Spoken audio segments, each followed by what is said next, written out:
The glass shattered against the kitchen floor. A jagged scream of crystal that echoed the crack in my chest. I stood frozen, the wine bottle still clutched in my hand, its neck dripping red onto the tiles like blood from a wound. Sarah's heels clicked on the hardwood, a defiant rhythm, as she grabbed her purse from the counter. "I'm going to the party, David," she said, her voice sharp enough to cut through the haze of my shock. "We'll talk when I get back." The door slammed, and the silence that followed was heavier than the argument we'd just had. She was gone, and I was alone with the question that had been clawing at me for weeks. Who was she really meeting tonight? The air in our apartment felt thick, stale, like the breath of a house that knew too much. I sank into the couch, the leather creaking under my weight, and stared at the coffee table where her phone had been moments ago. She'd taken it, of course, but not before I'd seen the notification light up the screen. A text from Mark. Just his name, no message preview, but it was enough to twist my gut. Mark, her coworker, the one she'd mentioned too casually, too often, with a smile that didn't belong to me. I'd asked her about him during our fight, my voice trembling with a mix of accusation and dread. "He's just a friend," she'd snapped, her eyes darting away, her fingers tightening around her keys. "But friends don't text at 10 p.m. on a Friday, do they? Not when your husband's standing right there, begging you to stay." I tried to rationalize it. Maybe it was nothing. Maybe I was paranoid, seeing shadows where there were none. Sarah loved me, she'd said it 1,000 times, her lips soft against mine in the quiet moments before sleep. But lately, those moments had dwindled, replaced by late nights at the office, vague excuses, and a distance in her eyes I couldn't bridge. I poured another glass of wine, the liquid trembling in the dim light, and let my mind replay the signs I'd ignored.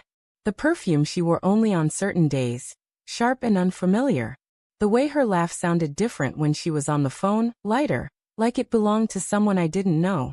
The lipstick stain on her collar last week, a shade of crimson she swore wasn't hers. "It's probably from a client lunch," she'd said, tossing the blouse into the laundry with a shrug. I'd believed her because I wanted to, because the alternative was too heavy to carry. The clock ticked past midnight, each second a hammer against my skull. I paced the apartment, the hardwood cold under my bare feet, the city's hum filtering through the cracked window. I imagined her at the party, some upscale loft downtown, all glittering lights and clinking glasses. Was she laughing with Mark, her hand brushing his arm? Was she whispering something in his ear, her breath warm against his skin? My fingers curled into fists, nails biting into my palms. I wanted to call her, to demand answers, but pride, or fear, kept my phone untouched on the counter. Instead, I opened her laptop, the screen glowing accusingly in the dark. I didn't know her password, but I didn't need to. The browser was still open, logged into her email. A mistake, or maybe a taunt. There it was, buried in her inbox. A thread with Mark, subject line tonight. My heart thudded as I clicked. The messages were short, cryptic, but damning. "Can't wait to see you. Wear the black dress."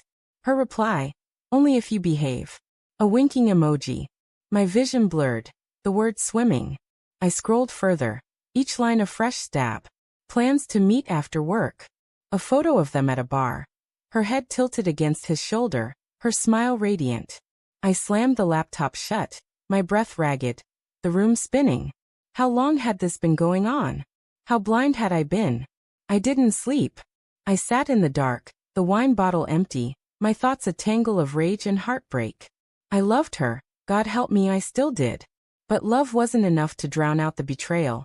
The way it burned through every memory we'd built over 5 years.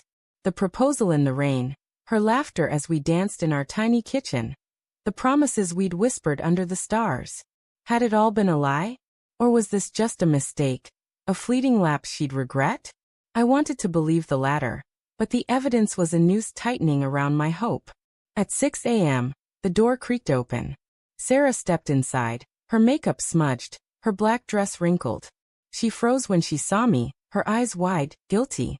"David," she whispered, her voice cracking. "You're still up. Where were you?"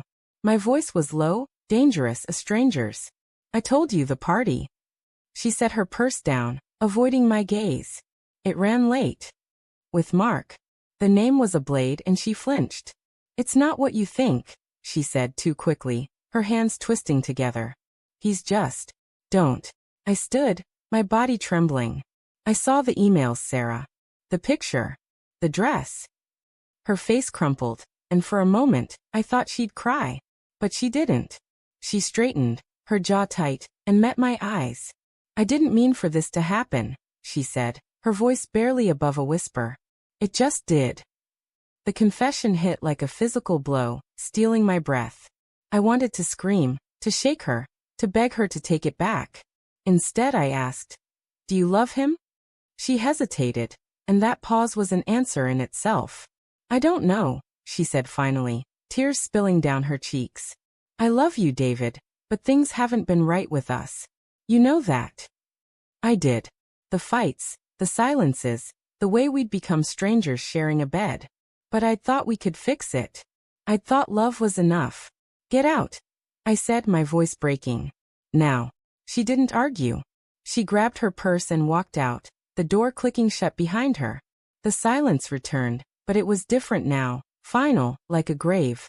I sank to the floor, the tiles cold against my skin, and let the truth settle in. She was gone, and so was the man I'd been. But in that moment, a new thought flickered, sharp and cold. I'd seen her lock screen last night, a new code I didn't know. What else was she hiding? And as the sun rose, casting long shadows across the room, I realized the betrayal I'd uncovered was only the beginning.